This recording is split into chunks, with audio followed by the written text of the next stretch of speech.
In the year 1000, there were two Roman empires. There was one in the east that was centered on Constantinople, and in the year 1000, it was ruled by Basil II of the Macedonian dynasty. And then over in the west was Otto III from the Ottonian dynasty. Now, I'm talking about Otto III in this video. As Roman emperor, of course, there had been emperors before him, Otto II, Otto I, and then going back even earlier, there were the Carolingians. They had all styled themselves Roman Empire, or a Roman emperor. They had always regarded themselves like that. But Otto III seemed to have had a slightly different idea of what it meant to be emperor, or a different idea of his vision for the empire. Unfortunately, we don't know for sure what that was, because he did not write down his own political philosophy. At least, if he did, none of it survived. But we have no reason to believe that he sat down and wrote a bunch of stuff about what his vision for the empire was. He was quite young. He was a teenager, actually, as emperor. And then he died at the age of 21. Also, none of his associates ever wrote a treatise, at least not that has survived, about what the idea of the Roman Empire was supposed to be. But we have this idea that he was going to do this. There are indirect indications that he had something in mind. Like, for example, imperial seals. Some of his imperial seals include a legend, Renovatio Imperii Romanorum, or Renewal of the Roman Empire. There were some of his associates wrote poems about him and about his reign, and they talk about him renewing the empire. And he did some things a little bit differently than his predecessors. For example, when he would visit Rome, his predecessors, when they would go to Rome, they would stay in a palace to the west of the city near the Vatican Hill. But when Otto III went to Rome, and he spent quite a lot of time in the city of Rome, he stayed on the Aventine, which was a location where some classical emperors had had villas. So there are all these little indications like this, that he had something in mind for the empire. And this brings me to a meeting that he had with the Duke of the Poles, Bolesław I, in Poland at the city of Gniezno in the year 1000. Because I think we see some indications there of what he might have had in mind. This meeting in Gniezno is kind of famous in the context of Polish medieval history, but it is not well known in the English-speaking world. But basically what happened was the emperor went with an entourage up to Gniezno. Bolesław gave him a lavish welcome. And while the emperor was there, he did three things, according to our sources. First of all, he dedicated the shrine of a martyr who had been killed preaching Christianity to the pagans up near the Baltic Sea. His name was Adalbert of Prague. That's how he's known in English, or he's also known as Wojtek or Wojciech, depending on which language you speak. So that's the first thing he did. The second thing he did was he established what's called an ecclesiastical province in Poland. In other words, he set up an archdiocese in Gniezno and then set up 4 new dioceses in other cities around Poland. This is significant because it suggests that he was essentially giving Bolesław, who was the leader of the Poles at the time, giving Bolesław a kind of ecclesiastical autonomy. Now, he was still going to be part of the Catholic Church, but the alternative would have been for him to set up a diocese in Poland, but have it under the jurisdiction of an archdiocese in Germany. But he didn't do that. Instead, he had his own archdiocese set up within Poland, a separate ecclesiastical province that the German bishops would have no jurisdiction over. And then the third thing he did, it's a little bit, let me just read to you what he did. So one of the sources for this period is this, which is called the Gallus Anonymous. It was written over a century after the fact, after the events that I'm talking about here. So this was written in the 1110s. So it's talking about more than a century after the 1000s. And So, we kind of have to take everything it says with that about that early period with a bit of grain of salt. Gallus Anonymous is our most extensive source for the meeting. It goes into some detail talking about all the different lavish things that Boleslav did to show, welcome to the emperor. And then and then this is what he says about the emperor. So when the Roman emperor beheld his glory and power and richness, in other words, the glory, power, and richness of Boleslav, Otto exclaimed in admiration, "By the crown of my empire, the things I behold are greater than I had been led to believe." And after taking counsel with his magnates, he added before the whole company, "Such a great man does not deserve to be styled duke or count like any of the princes, but to be raised to a royal throne and adorned with a diadem and glory." And with these words, he took the imperial diadem from his own head and laid it upon the head of Boleslav in pledge of friendship. Now, that little incident, that little anecdote, has been discussed at great length by historians in Poland and in Germany about what it's supposed to have meant. Now, we have to be totally honest with ourselves. It might not have even happened. If this is our only source for it and it was 100 years after the fact, maybe that didn't happen. It's certainly... Okay, I'm not going to say certainly. I'm not conversant with the depths and the depth and the breadth of Polish historiography on this question. So I don't want to overstep what I'm saying, but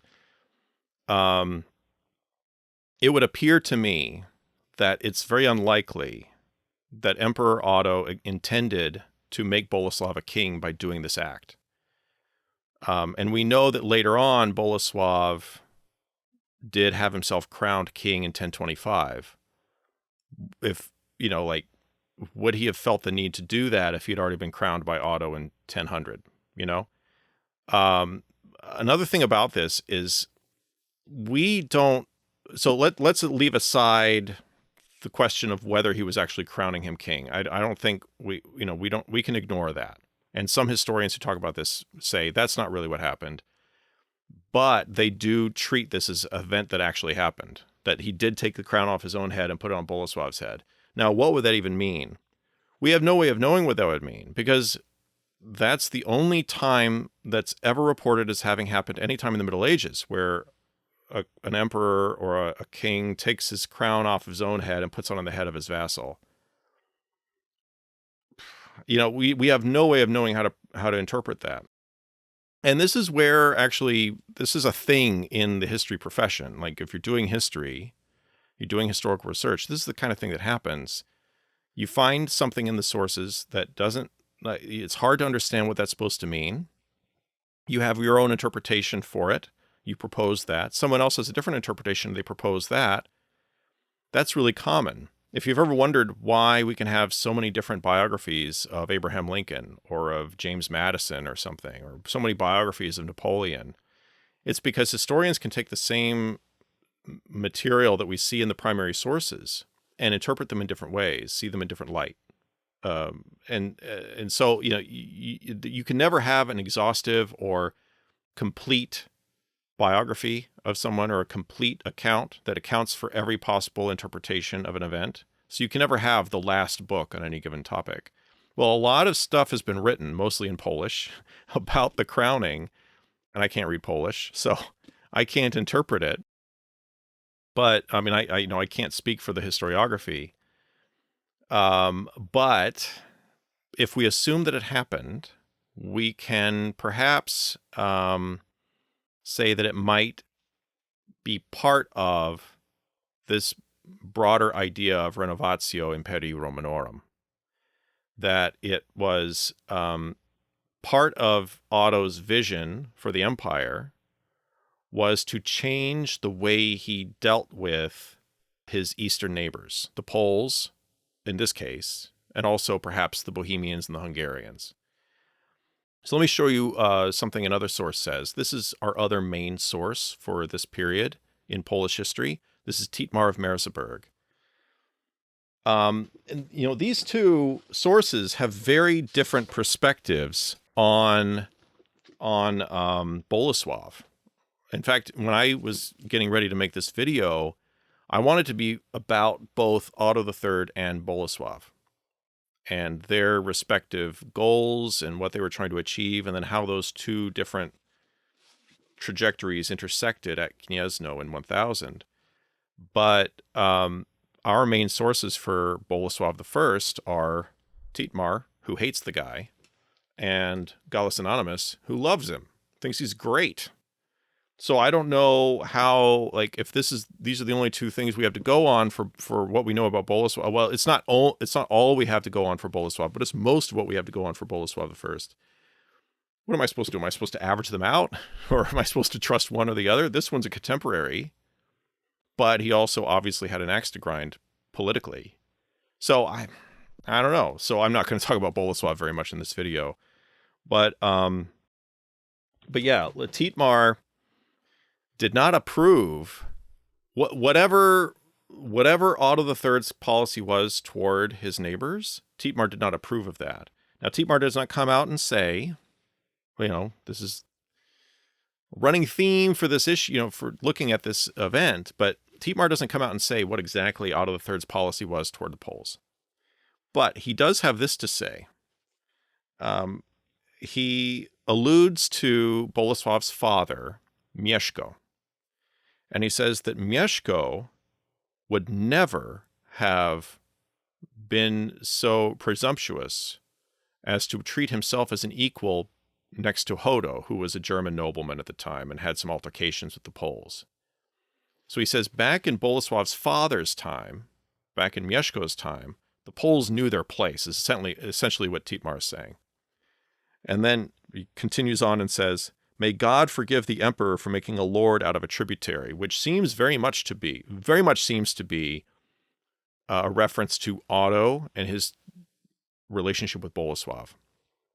May God forgive Emperor Otto for making Boleslav a lord instead of a vassal.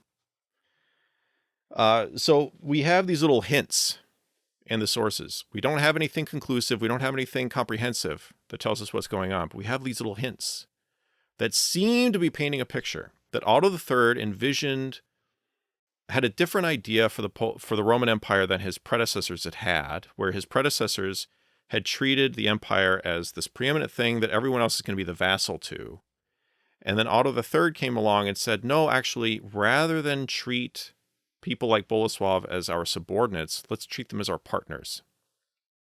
And there have been some interesting arguments made that this related to Otto's religiosity, that he envisioned himself playing a role of helping to expand Christianity into the Baltic region, and he was taking Boleslav on as a fellow worker in the vineyard in the same sense, in the sense that Paul talks about that in the New Testament, fellow workers in the vineyard. That's, who knows if that's true or not, but there are these hints. That's what's so frustrating about medieval history. Some people would say this is what's so cool about medieval history or ancient history is, you get these hints and you have to try to figure it out like a puzzle. To me, I find it frustrating because I want to know more of what's going on. Clearly, Otto III did have some idea of doing something different. Let me show you something else from Tietmar to show you what I mean. Let me see if I can remember where it is. Yeah. So it's right here. Because the emperor wished to renew the ancient custom of the Romans, now mostly obliterated, he did many things which received a rather mixed reaction from the Germans.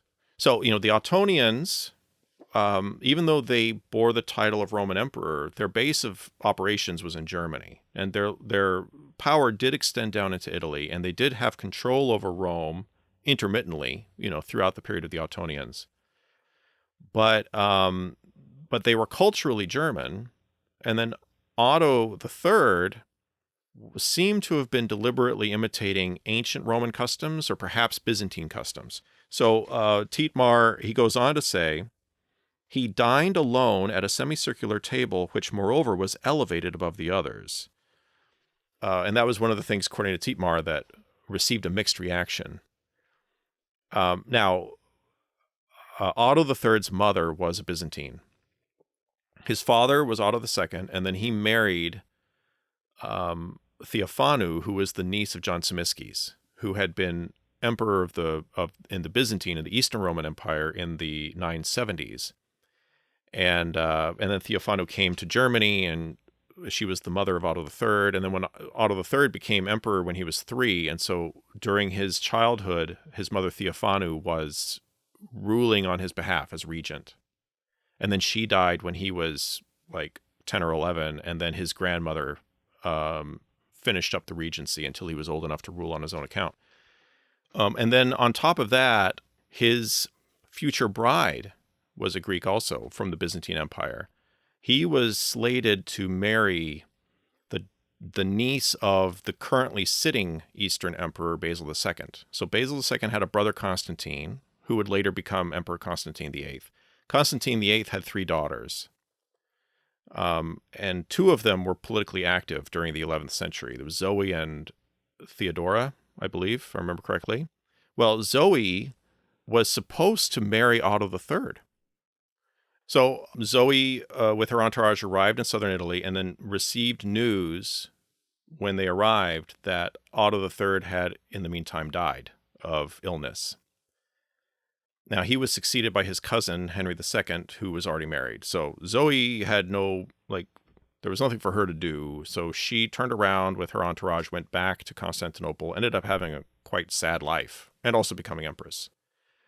But then Otto III, whatever policies he might have had, whatever attitudes of partnership he might have had with Boleslav, all of that was erased after he died, because his successor, Henry II, ended up fighting a bunch of wars with Boleslav. So it came to nothing. So we have this little moment in the history of the empire that ended up not going anywhere because Otto III died very young. But it's tantalizing, That's the frustration with ancient and medieval history. There's so many open questions that we can probably never resolve. Anyway, I would like to thank the Museum of the Origins of the Polish State in Gniezno for their assistance. They were able to provide me with some source material that I used to help prepare this video.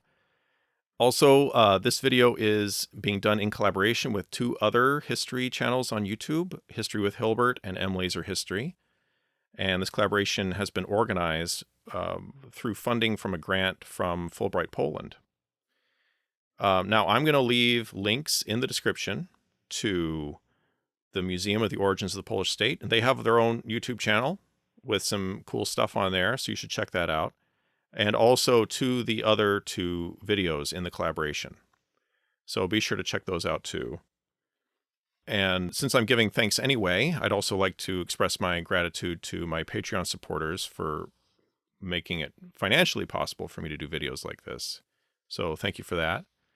And thanks for watching. Thank you to everyone else for watching and for supporting the channel in other ways that are not financial. Thanks for watching.